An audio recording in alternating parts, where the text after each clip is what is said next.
ಬೆಳ್ಳುಳ್ಳಿ ತಗೊಂಡಿದ್ದೇವೆ ಒಂದು ಅದೇ ಕ್ಯಾಬೇಜ್ ನೋಡಮ್ಮ ಕ್ಯಾಬೇಜ್ ನೋಡ್ರಿ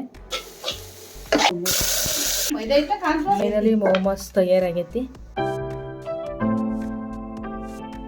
ಹೇ ಗೈಸ್, ವೆಲ್ಕಮ್ ಬ್ಯಾಕ್. ಮೋಮೋಸ್ನ ಔಟ್ ಸೈಡ್ ತಿಂದಿರ್ತೀರಾ, ಸೊ ಮನೇಲಿ ಮೋಮೋಸ್ ಮತ್ತೆ ಮೋಮೋಸ್ ಚಟ್ನಿನ ಹೇಗೆ ಮಾಡೋದು ಅಂತ ನೋಡೋಣ ಬನ್ನಿ. ಮೊದಲಿಗೆ ಮೋಮೋಸ್ ಚಟ್ನಿ ಮಾಡೋಣ. ಬೇಕಾಗುವ ಸಾಮಗ್ರಿ 4 ಬೆಳ್ಳುಳ್ಳಿ ತಗೊಂಡಿದೀವಿ, 5 ಒಣಮೆಣಸಿನಕಾಯಿ, 4 ಟೊಮೊಟೊ ಹಣ್ಣನ್ನ ತಗೊಂಡಿದ್ವಿ ಸ್ನೇಹಿತರೆ. ಸೊ ಮೊದಲಿಗೆ ನಾವು ಚಟ್ನಿ ಮಾಡೋಣ. ಸ್ಟೆಪ್ ಬೈ ಸ್ಟೆಪ್ ಪ್ರೋಸೆಸ್ ಆಯ್ತಾ, ಎಲ್ಲಾ ತರ ಪಟ ಅಂತ ಮಾಡ್ಕೊಂತ ತಗೋಣ ಒಂದದ್ರ ಮೇಲೆ ಒಂದು. ಸೊ ಮೊದಲಿಗೆ ಪಾತ್ರೆಗೆ ಉಪ್ಪು ಹಾಕಿ 4 ಟೊಮೊಟೊ ಹಣ್ಣು ಹಾಕೊಳ್ತಾ ಇದೀವಿ. ಆಮೇಲೆ ನಾವು 5 ಒಣಮೆಣಸಿನಕಾಯಿ ತಗೊಂಡಿದ್ದೇವೆ. ಕಡ್ಡಿ ಒಣಮೆಣಸಿನಕಾಯಿ ಅಂದ್ರೆ ಮನೇಲಿ ಬೆಳೆದ್ರೆ ಅಂತ ಮೆಣಸಿನಕಾಯಿ. ಸೊ ಖಾರ ಜಾಸ್ತಿ ಬೇಕು ಅಂದ್ರೆ ನೀವು ಜಾಸ್ತಿ ಹಾಕೊಳ್ಳಿ. ಬೆಳ್ಳುಳ್ಳಿ ಬೇಳೆ ಹಾಕಿ ಮತ್ತೆ ಮುಚ್ಚಿಡೋಣ, ಸ್ವಲ್ಪ ಹೊತ್ತು ಕುದಿಲಿ, ಸ್ವಲ್ಪ ಹೊತ್ತು ಬೇಯಲಿ. ಅಷ್ಟರೊಳಗೆ ನಾವು ಹಿಟ್ಟನ್ನ ಕಲ್ಸ್ಕೊಳ್ಳೋಣ ಮೋಮೋಸ್ ಮಾಡ್ಲಿಕ್ಕೆ. ಸೊ ಚಟ್ನಿ ಬೇಯ್ದ್ರೊಳಗೆ ನಾವು ಈಗೇನ್ ಮಾಡೋಣ ಅಂತ ಹೇಳಿದ್ರೆ ಮೈದಾ ಹಿಟ್ಟನ್ನ ಕಲ್ಸ್ಕೊಳ್ಳೋಣ. ಮೋಮೋಸಿಗೆ ಎಲೆ ಬೇಕಲ್ವಾ, ಸೊ ಅದಕ್ಕೋಸ್ಕರ. ಸೊ ಈಗ ಮೋಮೋಸ್ನ ನಾವು 3 ಬೌಲಷ್ಟು ಜಾಮೂನು ಬೌಲಷ್ಟು ನಾವು ತಗೊಂಡಿದ್ವಿ. ಆಮೇಲೆ ರುಚಿಗೆ ತಕ್ಕ ಸ್ವಲ್ಪ ಉಪ್ಪು, 1.5 ಚಮಚದಷ್ಟು ನಾವು ಎಣ್ಣೆನ ಹಾಕೊಳ್ತಾ ಇದೀವಿ ಸ್ನೇಹಿತರೆ. ಇದನ್ನ ನಾವು ನೀಟಾಗಿ ಡ್ರೈನೇ ಫಸ್ಟ್ ಮಿಕ್ಸ್ ಮಾಡ್ಕೊಳ್ಳೋಣ ಆಯ್ತಾ. ಹಾಗೆ ನೀವೇನಾದ್ರೂ ನಮ್ಮ ಚಾನಲ್ಗೆ ಹೊಸಬರಾಗಿದ್ರೆ ಇನ್ನೂ ಸಬ್ಸ್ಕ್ರೈಬ್ ಆಗಿಲ್ಲ ಅಂದ್ರೆ ಬೇಗ ಸಬ್ಸ್ಕ್ರೈಬ್ ಆಗಿ, ಹಾಗೆ ವಿಡಿಯೋನ ಕೊನೆ ತನಕ ನೋಡಿ. ಇಷ್ಟ ಆಯ್ತು ಅಂದ್ರೆ ಲೈಕ್ ಮಾಡಿ, ಹಾಗೆ ಕಮೆಂಟ್ ಅಲ್ಲಿ ನಿಮ್ಮ ಅಭಿಪ್ರಾಯ ತಿಳಿಸೋದನ್ನ ಮರೆಯಬೇಡಿ. ಸೊ ಇದನ್ನ ನೀಟಾಗಿ ಎಲ್ಲ ಕಲ್ಸ್ಕೊಳ್ಬಿಡೋಣ. ಅದಾದ್ಮೇಲೆ ನಾವು ಇದಕ್ಕೆ ಎಷ್ಟು ಬೇಕೋ ಅಷ್ಟು ನೀರನ್ನ ಹಾಕೊಳ್ಬೇಕು. ತುಂಬಾ ತೆಳ್ಳಗೂ ಕಲಿಸ್ಬಾರ್ದು, ತುಂಬಾ ಗಟ್ಟಿಗೂ ಕಲಿಸ್ಬಾರ್ದು, ಮೀಡಿಯಂ ಅದಕ್ಕೆ ನಾವು ಇದನ್ನ ಕಲ್ಸ್ಕೋಬೇಕು ಸ್ನೇಹಿತರೆ. ಸೊ ಡೈಲಿ ನಾವು 8 ಗಂಟೆ ನಂತರ ನೇರ ಪ್ರಸಾರದಲ್ಲಿ ಇರ್ತೇವಿ, ಅಂದ್ರೆ ಲೈವ್ ಮಾಡ್ತಾ ಇರ್ತೇವಿ. ಇದು ಕಲಿಸೋಕೆ ಮುಂದೆ ಸಾಗೋಕೆ ಅಂತ ಹೇಳಿ ನಿಮ್ಗೇನಾದ್ರೂ ಟೈಮ್ ಸಿಕ್ಕಾಗ ನಮ್ಮ ಲೈವ್ಗೆ ಬಂದು ಜಾಯಿನ್ ಆಗ್ಬಹುದು ಅಂತ ಹೇಳ್ತಾ, ಸೊ ಫೈನಲಿ ಇಟ್ಟು ರೆಡಿ ಆಯ್ತು ನೋಡಿ. ಅದಕ್ಕೆ ಕಲಸಿದ್ವಿ. ಅದಾದ್ಮೇಲೆ ಚಟ್ನಿ ಕೂಡ ಕುದ್ದು ರೆಡಿ ಆಗಿ ಹೋಯ್ತು. ನೋಡ್ಬೋದು ಚಟ್ನಿ ಕೂಡ ಬೆಂದಾಯ್ತು. ಅಂದ್ರೆ ಚಟ್ನಿಗೆ ಟೊಮೊಟೊ ಮತ್ತೆ ಮೆಣಸಿನಕಾಯಿ ಬೆಳ್ಳುಳ್ಳಿ ಎಲ್ಲ ಬೆಂದಾಯ್ತು. ಸೊ ಇದನ್ನ ಗ್ಯಾಸ್ ಸ್ಟವ್ ಆಫ್ ಮಾಡಿ ಸ್ವಲ್ಪ ಹೊತ್ತು ಆರಕ್ಕೆ ಬಿಡೋಣ. ಸೊ ಕೂಲ್ ಆಗ್ಲದು. ಅಷ್ಟರೊಳಗೆ ಈಗ ನಾವು ಪಲ್ಯ ಮಾಡ್ಕೋಬೇಕು. ಪಲ್ಯಕ್ಕೆ ನಾವ್ ಏನ್ ಮಾಡ್ತಿದೀವಿ ಅಂದ್ರೆ ಒಂದು ಚಿಕ್ಕದು ಕ್ಯಾಬೇಜ್ ತಗೊಂಡಿದ್ವಿ ಸ್ನೇಹಿತರೆ. ಅದನ್ನ ನೀಟಾಗಿ ಚಿಕ್ಕದಾಗಿ ಹೆಚ್ಕೊಂಡಿದೀವಿ. ಅದಾದ್ಮೇಲೆ ಒಂದು ಅರ್ಧದಷ್ಟು ನಾವು ದೊಣ್ಣೆ ಮೆಣಸಿನಕಾಯಿ, ಅದೇ ಕ್ಯಾಪ್ಸಿಕಮ್ ಅಂತಲ್ಲ, ಅದು ತಗೊಂಡಿದ್ವಿ. 3 ಈರುಳ್ಳಿ ತಗೊಂಡಿದ್ದೀವಿ, ಚಿಕ್ಕ ಈರುಳ್ಳಿ 3. ಅದಾದ್ಮೇಲೆ 1 ಕ್ಯಾರೆಟ್ ನ ತುರ್ಕೊಂಡಿದ್ವಿ ಸ್ನೇಹಿತರೆ. ಸೊ ಅದಾದ್ಮೇಲೆ ನಮಗೆ ಬೇಕಾಗಿದ್ದೇನಂತ ಹೇಳಿದ್ರೆ ನಾವಿಲ್ಲಿ ಸಾಸಿವೆ, ಸ್ವಲ್ಪ ಸಾಸಿವೆ ಬೇಕು, ಅರ್ಧ ಪುಡಿ ಉಪ್ಪು ಮತ್ತೆ ಗರಂ ಮಸಾಲ. ಸೊ ಇದಿಷ್ಟು ನಮಗೆ ಸ್ಟಫಿಂಗಿಗೆ ಮೋಮೋಸ್ಗೆ ಏನ್ ಮಾಡ್ತೇವಲ್ಲ ಆ ಪಲ್ಯವನ್ನ ಮಾಡ್ಲಿಕ್ಕೆ ಬೇಕು. ಸೊ ಮೊದಲಿಗೆ ಗ್ಯಾಸ್ ಸ್ಟವ್ ನ ಹಚ್ಚಿ ಒಂದು ಪ್ಯಾನ್ ನ ಇಟ್ಟು ನಾವೀಗ ಡ್ರೈ ಆಗಿ, ಯಾಕಂತ ಹೇಳಿದ್ರೆ ನಾವು ತೊಳ್ಕೊಂಡಿದಾವಲ್ವಾ ಮೋಮೋಸಿಗೆ ಅಂತ ಹೇಳಿ ಏನು ಕ್ಯಾಬೇಜ್ನ, ಅದಕ್ಕೋಸ್ಕರ ಇದನ್ನ ಫಸ್ಟ್ ಡ್ರೈ ರೋಸ್ಟ್ ಮಾಡ್ಕೊಳ್ಳೋಣ. ನೀರೆಲ್ಲ ನೀಟಾಗಿ ಇಳ್ಕೊಳ್ಳಿ, ಅಂದ್ರೆ ಏನಾದ್ರು ಇದ್ರೆ ನೀರು ಅದೆಲ್ಲ ನೀಟಾಗಿ ಇಳ್ಕೊಳ್ಳಿ ಅಂತ ಹೇಳಿ. ಸೊ ಅದಕ್ಕೋಸ್ಕರನೇ ಫಸ್ಟ್ ಡ್ರೈ ರೋಸ್ಟ್ ಮಾಡ್ಕೊಂತಾ ಇದೀವಿ. ನೋಡ್ಬೋದು ನೀವು, ನೀಟಾಗಿ ಡ್ರೈ ರೋಸ್ಟ್ ಮಾಡ್ಕೊಂಡ್ರೆ ಚೆನ್ನಾಗಿರುತ್ತೆ. ಸೊ ಎಣ್ಣೆ ಹಾಕಿದ್ರೆ ನೀರಿನ ಅಂಶ ಇರ್ತೈತಿ, ಅಷ್ಟು ನೀಟಾಗಿ ಆಗಲ್ಲ, ಅದು ತುಂಬಾನೇ ಟೈಮ್ ತಗೋತೈತಿ, ಚಟ್ರ ಅಂತತಿ. ಹಂಗಾಗಿ ಫಸ್ಟ್ ಡ್ರೈ ರೋಸ್ಟೇ ಮಾಡ್ಕೋಬೇಕು. ಸೊ ನೋಡ್ಬೋದು ನೀವು ಇಲ್ಲಿ ಎಷ್ಟು ಚೆನ್ನಾಗಿದೆ. ಸೊ ಹೊರ್ಗಡೆ ಎಲ್ಲ ತಿಂತಾ ಇರ್ತೀವಿ ನಾವು ಮೋಮೋಸ್ನ. ಸೊ ಮನೇಲಿ ಈ ತರ ಮಕ್ಳು ತರಕಾರಿ ತಿನ್ನಲ್ಲ ಅಂದ್ರೆ ಮಾಡ್ಕೊಡಿ ಆಯ್ತಾ. ಸೊ ಸ್ವಲ್ಪ ಈಗ ಏನ್ ಮಾಡೋಣ, ಎಣ್ಣೆನ ಹಾಕೊಳ್ತದೆ. 1 ಸ್ಪೂನ್ ಅಷ್ಟು ಎಣ್ಣೆ ಹಾಕೊಂಡೆ ನೀಟಾಗಿ ಮಿಕ್ಸ್ ಮಾಡ್ಕೊಂಡೆ. ಏನಪ್ಪಾ ಮಧ್ಯಕ್ಕೆ ಎಣ್ಣೆ ಹಾಕಿದೆ ಅಂತ ಅಂದ್ರೆ ಸೈಡ್ ಮಾಡಿ, ಸ್ವಲ್ಪ ಎಣ್ಣೆ ಕಾಯ್ಲಿ ಅಂತ ಹೇಳಿ ಮಧ್ಯಕ್ಕೆ ಎಣ್ಣೆ ಹಾಕಿದೆ. ಸೊ ಈಗ ಏನ್ ಮಾಡೋಣ, ಮತ್ತೆ ಸ್ವಲ್ಪ ರೋಸ್ಟ್ ಆದ್ಮೇಲೆ ಒಂದ್ ಸ್ವಲ್ಪ ಎಣ್ಣೆ ಹಾಕಿ, ಒಂದ್ ಸ್ವಲ್ಪ ಸಾಸಿವೆ ಹಾಕಿ ಚಟಪಟ ಅಂದ್ಮೇಲೆ ನಾವ್ ಇದಕ್ಕೆ ಒಂದೊಂದೇ ತರಕಾರಿ ಹಾಕೊಳ್ಳೋಣ. ಸೊ ಈರುಳ್ಳಿ ಹಾಕೊಳ್ತಾ ಇದೀನಿ.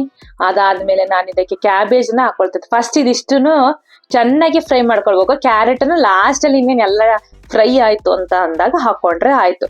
ಸೊ ಇದನ್ನ ನೀಟಾಗಿ ನಾವು ಫ್ರೈ ಮಾಡ್ಕೊಳ್ಬೇಕು ಸ್ನೇಹಿತರೆ. ನಿಮ್ಗೇನಾದ್ರೂ ವೆಜ್ ಅಲ್ಲಿ ಯಾವ್ದಾದ್ರು ಡಿಫ್ರೆಂಟ್ ಆಗಿರೋಂತ ರೆಸಿಪೀಸ್ ಬೇಕು ಅಂತ ಹೇಳಿದ್ರೆ ಖಂಡಿತವಾಗ್ಲೂ ಕಮೆಂಟ್ ಅಲ್ಲಿ ತಿಳಿಸಿ, ನಾವು ಮುಂದೆ ತರಕ್ಕೆ ಟ್ರೈ ಮಾಡ್ತೇವೆ. ಅದಾದ್ಮೇಲೆ ಇದನ್ನ ನಾವು ಸ್ವಲ್ಪ ಉಪ್ಪು ಹಾಕೊಳ್ಳೋಣ. ಇದಕ್ಕೆ ಒಂದು ರುಚಿಗೆ ತಕ್ಕಷ್ಟು ಉಪ್ಪು, ನಾವಿಲ್ಲಿ ಏನಿಲ್ಲ ಅಂದ್ರೆ 1.5 ಚಮಚದಷ್ಟು ಉಪ್ಪು ಹಾಕೊಳ್ತಿದ್ವಿ. ನೋಡ್ಕೊಂಡು ಉಪ್ಪನ್ನ ಹಾಕೊಳ್ಬೇಕು. ಸೊ ಅದಾದ್ಮೇಲೆ ಕ್ಯಾರೆಟ್ ಇನ್ನೇನು 3/4% ಎಲ್ಲ ಫ್ರೈ ಆಯ್ತು ಅಂದ್ಮೇಲೆ ಕ್ಯಾರೆಟ್ ಹಾಕಿ ಸ್ವಲ್ಪ ಹೊತ್ತು ನಾವು ಇದನ್ನ ಫ್ರೈ ಮಾಡ್ಕೊಂಡ್ಬಿಟ್ರೆ ಪಲ್ಯನೂ ಕೂಡ ಇನ್ನೇನು ಆಗುತ್ತೆ. ಬಟ್ ಏನಂತ ಹೇಳಿದ್ರೆ ಕ್ಯಾಬೇಜು ಸ್ವಲ್ಪ ಟೈಮ್ ತಗೊಳುತ್ತೆ. ಏನಕ್ಕೆ ಫ್ರೈ ಮಾಡ್ಕೊಳ್ತಾ ಇರ್ಬೇಕು, ತುಂಬಾನೇ ಟೈಮ್ ತಗೊಳುತ್ತೆ ಅಲ್ವಾ. ಸೊ ಪಲ್ಯ ಅಲ್ಟಿಮೇಟ್ ಲೆವೆಲ್ ಬರುತ್ತೆ. ಸೊ ಉಪ್ಪು ಹಾಕಿದ್ವಿ, ಸ್ವಲ್ಪ ರುಚಿ ನೋಡಿ. ಅದಾದ್ಮೇಲೆ 1 ಟೇಬಲ್ ಸ್ಪೂನ್ ಅಷ್ಟು ಗರಂ ಮಸಾಲ ಮತ್ತೆ 2 ಟೇಬಲ್ ಸ್ಪೂನ್ ಅಷ್ಟು ನಾವು ಖಾರದ ಪುಡಿಯನ್ನ ಹಾಕೊಳ್ತೇವೆ ಸ್ನೇಹಿತರೆ. ಸೊ ಫೈನಲಿ ಆಗೇ ಹೋಯ್ತು ನೋಡ್ಬೋದು.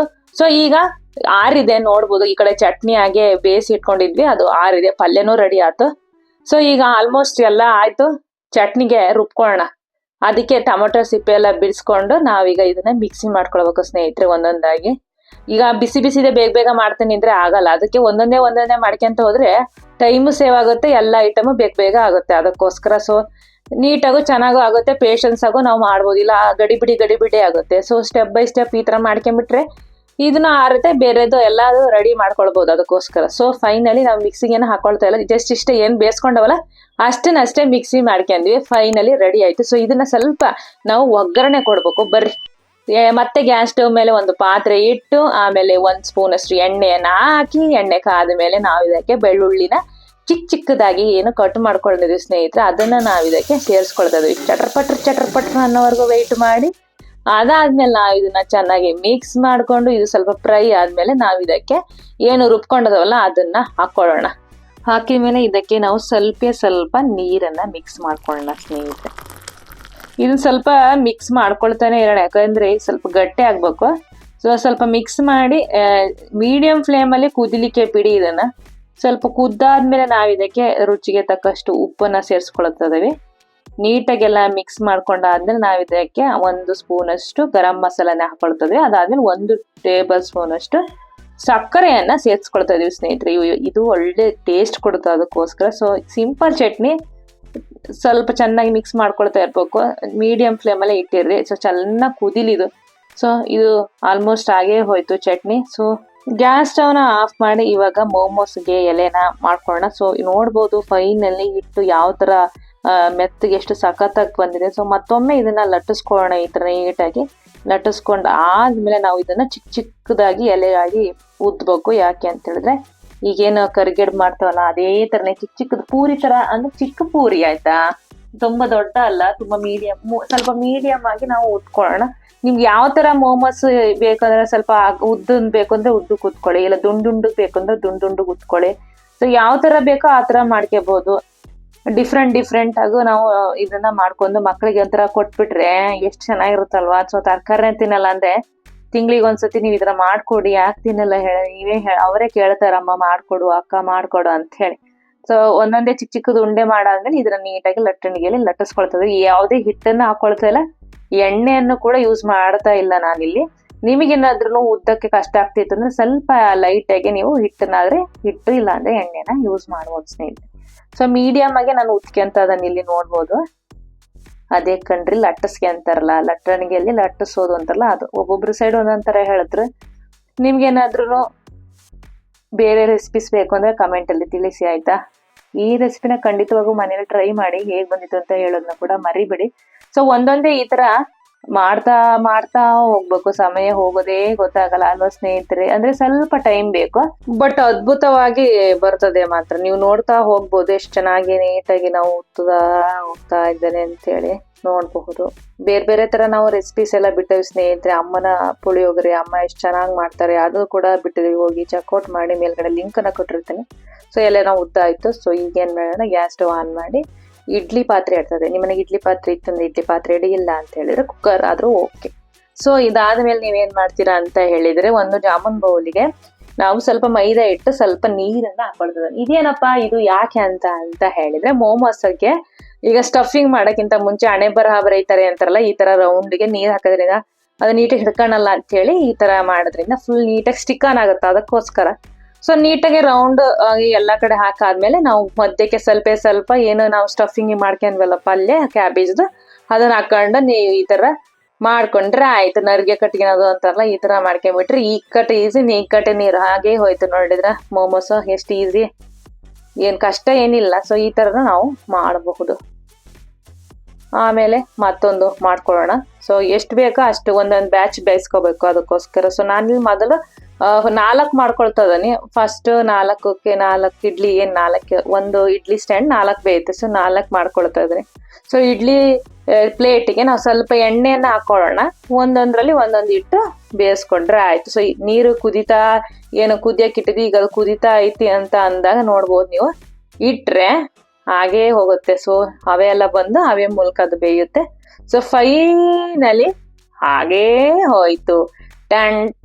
ಟಡಾಯ್, ಮನೆಯಲ್ಲೇ ಮೋಮೋಸ್ ಜೊತೆಗೆ ಚಟ್ನಿ ಸವಿಯಲು ಸಿದ್ಧ. ಸುತ್ತ ಬನ್ನಿ ಬನ್ನಿ ತಿನ್ನೋಣ ಹೇಗಿದೆ ನೋಡೋಣ. ವಾವ್, ಎಷ್ಟು ಸಖತ್ತಾಗಿ ಬಂದಿದೆ ಅಲ್ವಾ, ಎಷ್ಟು ಸೂಪರ್ ಆಗಿ ಬಂದಿದೆ ಅಂದ್ರೆ ನೀವು ನೋಡ್ಬೋದು ಎಷ್ಟು ಚೆನ್ನಾಗಿದೆ ಸ್ಟ್ರಕ್ಚರ್ ಅಂತ ಹೇಳಿದ್ರೆ. ಈಗಲೇ ಬಾಯಲ್ಲಿ ನೀರ್ ಬರ್ತಾ ಇದೆ ಅಲ್ವಾ.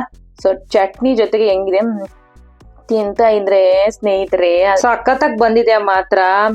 ತಿಂತಾ ಇದ್ರೆ ತಿನ್ಬೇಕು ಅನ್ಸ್ತಾ ಇದೆ. ಇದೆಲ್ಲ ತಿಂದು ಖಾಲಿ ಮಾಡ್ತೇನೆ. ನಮ್ಮ ಮನೆಯಲ್ಲ ನನಗೆ ನಿನಗೆ ಅಂತಂದ್ರೆ ಈ ರೆಸಿಪಿ ಅಂತ ಎಮ್ಮಿಯಾಗಿ ಬಂದಿತ್ತು. ನೀವು ಮನೇಲಿ ಟ್ರೈ ಮಾಡಿ ಹೇಗೆ ಬಂದಿತ್ತು ಅಂತ ತಿಳಿಸಿ. ಮತ್ತೆ ಸಿಗೋಣ. ಅಂತಿಂದ ಟೇಕ್ ಕೇರ್, ಬಾಯ್.